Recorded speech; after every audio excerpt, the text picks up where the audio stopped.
स्वास्थ्य मुसीबत के बाद से ही देश में कई ऐसे बदलाव हुए थे जिसका प्रभाव अब तक लोगों पर है। लोगों की नौकरियां चली गई, ट्रेनों के संचालन पर भी असर पड़ा, जिसके बाद अब सब कुछ धीरे धीरे पहले जैसा करने की कोशिश की जा रही है। और अब लंबे समय से बंद पड़ी प्लेटफॉर्म टिकट की सेवा को एक बार फिर से दिल्ली के प्रमुख स्टेशन पर शुरू कर दिया गया है। देखिए ये रिपोर्ट। स्वास्थ्य मुसीबत से निपटने के लिए अब वैक्सीन आ चुकी है और देश भर में वैक्सीनेशन का काम भी जारी है। लेकिन उससे पहले देश में जो बदलाव आए थे वो अभी भी पूरी तरह से सामान्य नहीं हो पाए हैं।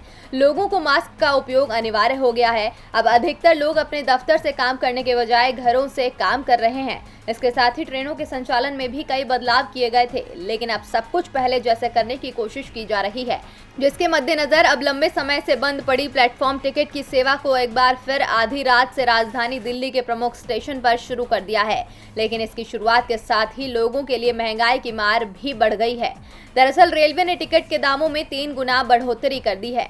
जहां पहले एक प्लेटफॉर्म टिकट के लिए आपको 10 रुपए खर्च करने पड़ते थे, वहीं अब इसके लिए 30 रुपए देने पड़ेंगे।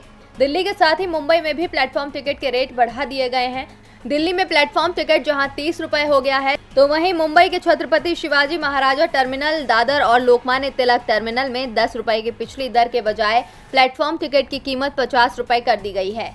बता दें कि टिकटों के दाम के साथ ही ट्रेनों के किराए पर भी इजाफा किया गया है। स्वास्थ्य मुसीबत के चलते 1 साल पहले प्लेटफॉर्म टिकट की सुविधा को बंद कर दिया गया था, ताकि स्टेशन पर सिर्फ वही लोग पहुंच सकें जिनको ट्रेन में सफर करना है।